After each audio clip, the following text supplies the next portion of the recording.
Just as a doctor won't abandon their patients, I will not abandon the forest.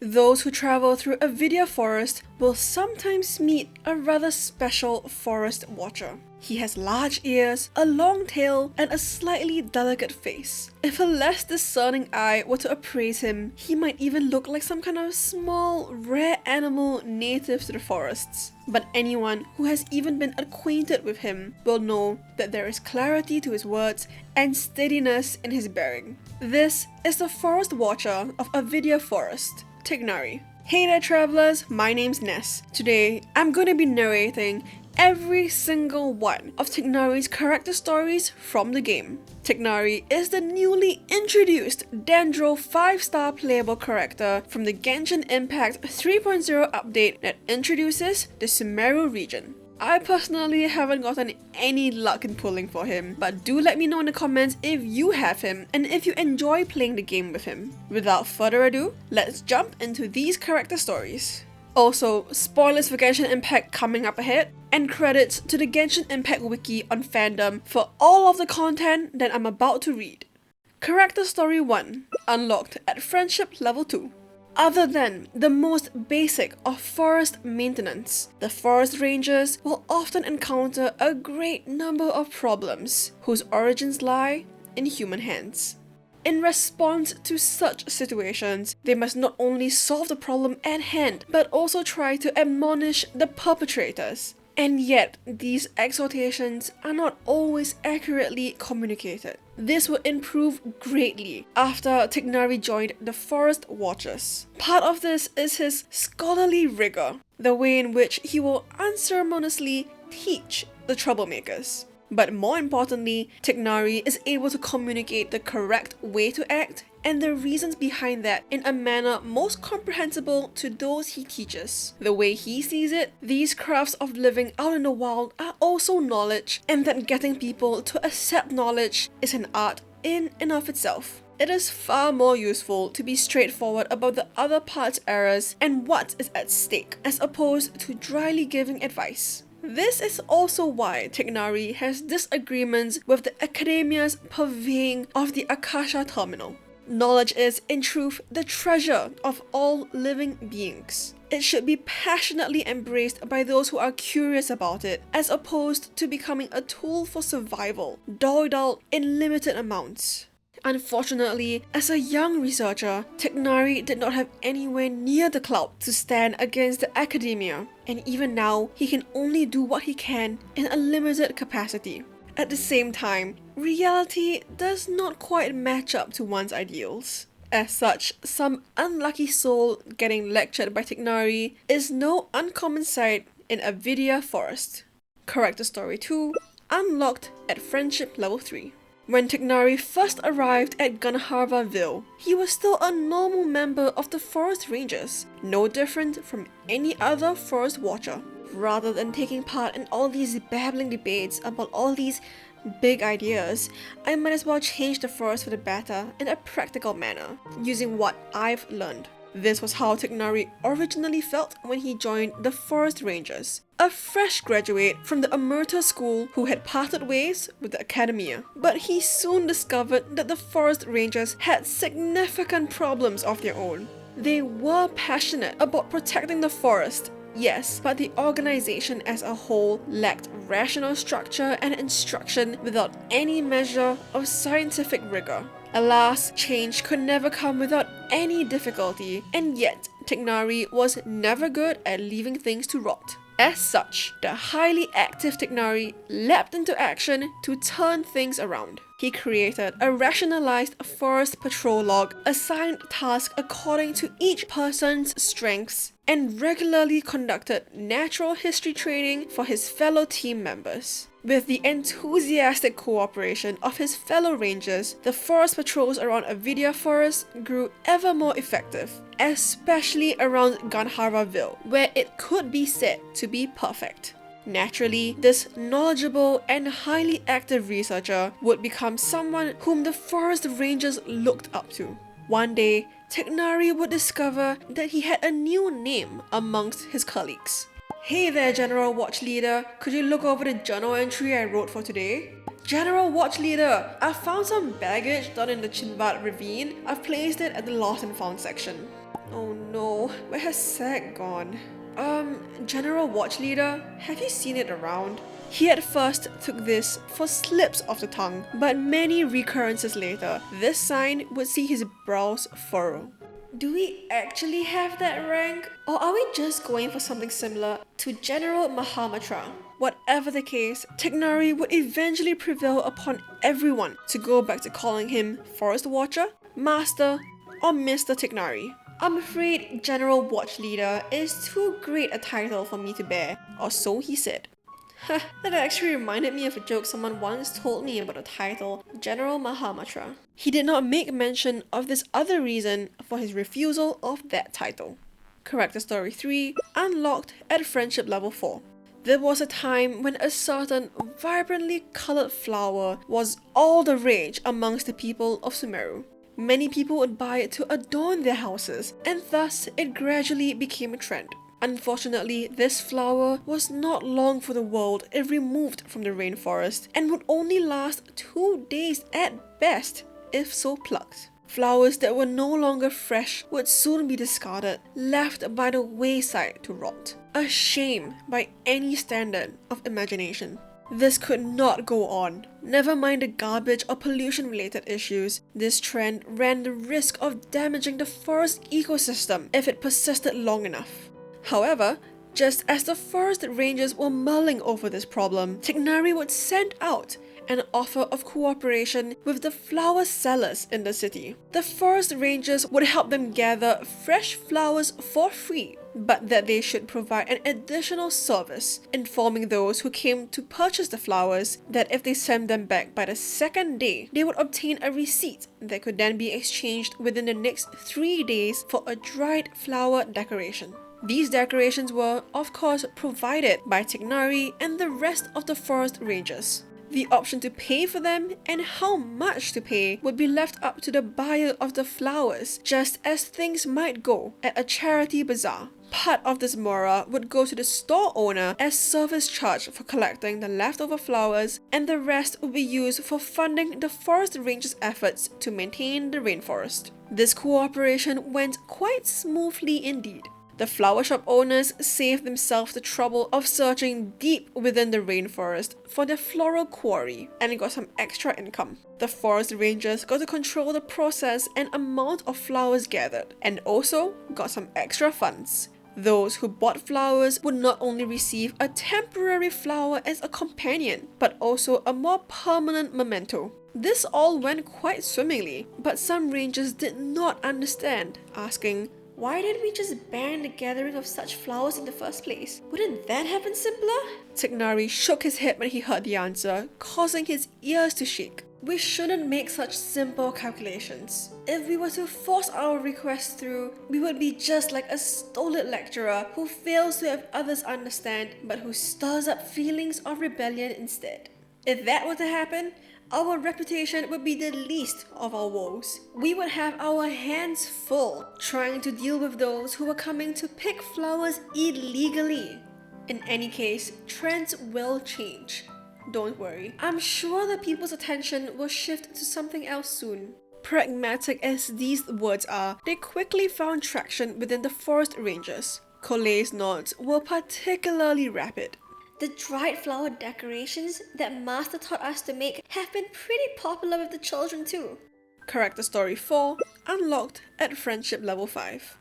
Beings of Tighnari's race are a rare and unpredictable sort and usually give off the impression of being loners. But Tighnari's circumstances appear to have been somewhat different. Although he has spent much time meditating on his research and has spent comparatively little on cultivating relationships, he did wind up stumbling into a good number of comrades nonetheless. Tighnari had excellent grades in the academia early on, and many would come to him for help with their coursework. When his seminar courses would end, he would often go along with requests for group photos. Not that he really understood them, but he agreed anyway. That was how Tighnari knows everything and he's so nice to talk to became a widespread saying, causing many to fight for his time. Even students from other darshans would want to collaborate with him. This went on till one day when his popularity also attracted the attention of the General Mahamitra Sino. Forming factions and gathering forces, these were nothing if not the harbingers of academic corruption. Yet, with some time spent observing Tighnari, Sino found that the former had only received people out of the goodness of his heart. Tighnari himself only really had eyes for his work and was dispassionate concerning the offers of others. Certainly, he would agree to collaborate, but only in the interest of furthering his research in the best way possible. Ultimately, Sino's judgment was as such. This is an upright and reliable talent who has no questionable dealings. Threat resolved. It was perhaps due to this pure impression that the General Mahamitra, known for distancing himself from scholarships and scholars alike, would let down his guard and become friends with Tighnari in the days to come. These factors would all culminate in yet another meeting with another comrade. This young lady's name is Colette? It's okay if you can't read or write. We all start having no knowledge. In this, you are no different from anyone else. Shall we start with writing your name then? Character Story 5, unlocked at friendship level 6. All who love research share the enjoyment of performing that research and a curiosity for the unknown.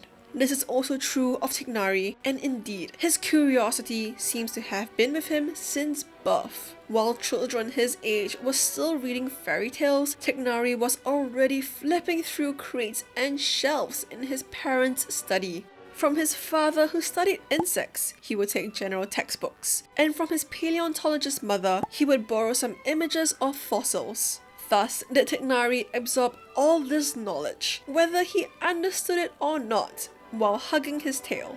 Slowly, however, he found as his knowledge increased, the unknowns that he wished to explore also grew more numerous. For example, why were other people born without ears and tails like that of his family? Flipping through all the ancient tomes he could find in his home, Tighnari discovered a manuscript left behind by an ancestor of his that concerned Valuka Shuna.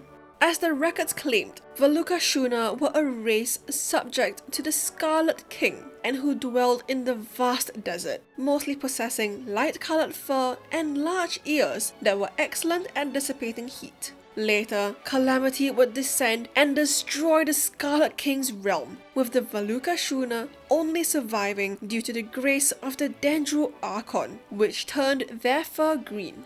It is worth noting, while the Valuka Shuna were noted to have been more like foxes, the meaning of their name was large desert dog. According to a human friend of mine who has a very close relationship with the forest, it was a little creature known as the Aranara that gave them this name. Oh my, young Tighnari thought in shock. So I'm a large desert dog. To be more precise, it was the fact that his ancestors had lived alongside the Valuka Shuna that they did end up inheriting some of their traits. But of course, such technicalities were of no importance to an excited child. Thus, the Tighnari immediately asked his father to bring him, the large desert dog, back to the desert to have a look on his next surveying trip. Unfortunately, they met with an accident. Not a few meters into the desert, Tighnari fell into a faint from the heat and had to be rushed back to the rainforest. Oh no, Tighnari thought sadly as he convalesced in his treehouse. The large desert dogs have devolved in my generation. Many years later, the ignorant child had become a reliable researcher, and this event had become a joke consigned to the past.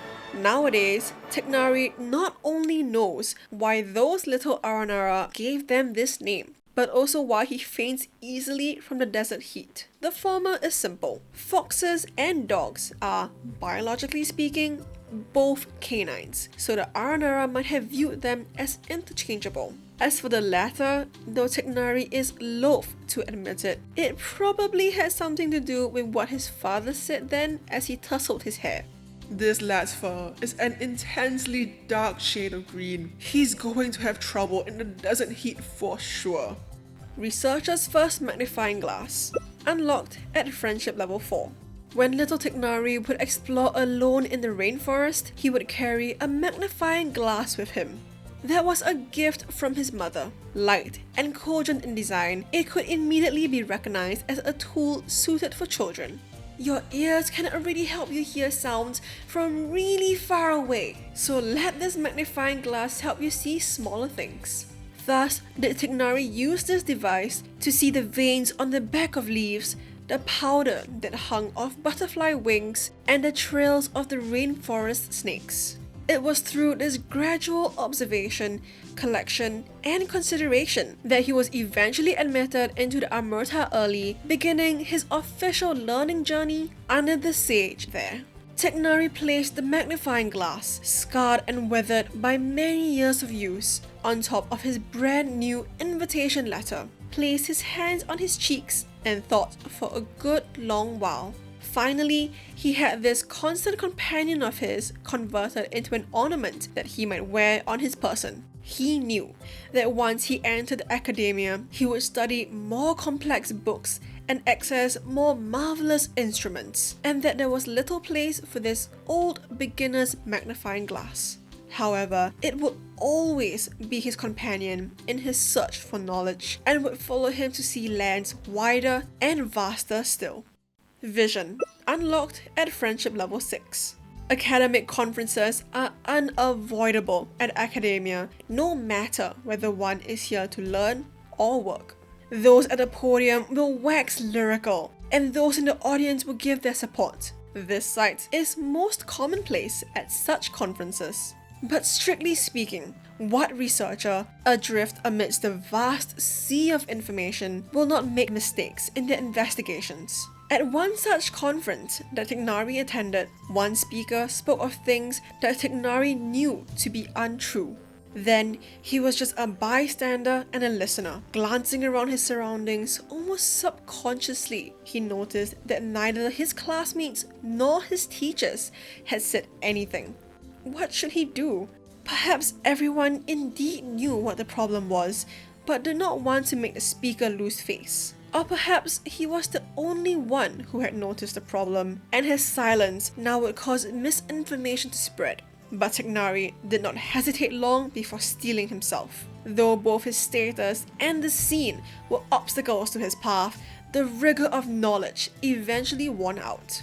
After all, knowledge was like a star blazing through the night sky. Nothing would divert its path. So thinking, Tighnari raised his hand. My apologies if I may interject. The researcher on stage was at first a bit shocked to hear his gentle voice, but reacted swiftly and invited him to elaborate. As it turned out, Tighnari had done the right thing. The speaker, after having processed enough of the information, accepted his corrections earnestly.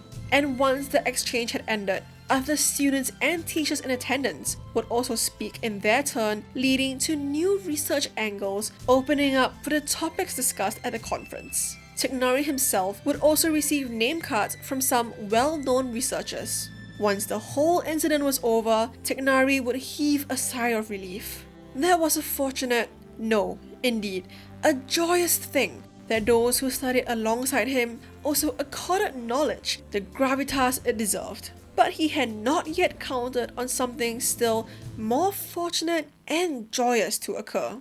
When the meeting ended and Tighnari stood to leave, he heard a crisp, clear clink. Lo and behold, a vision rolled off his garments onto the chair below. And that's it. Every character story for Tighnari, the Forest Watcher. If you enjoyed this video, don't forget to subscribe and hit that notification bell. Next time, I'm going to be narrating every character story for Kole, Tighnari's little kohai. So stay tuned if you want to see that. Until next time, stay spicy and Godspeed, traveler.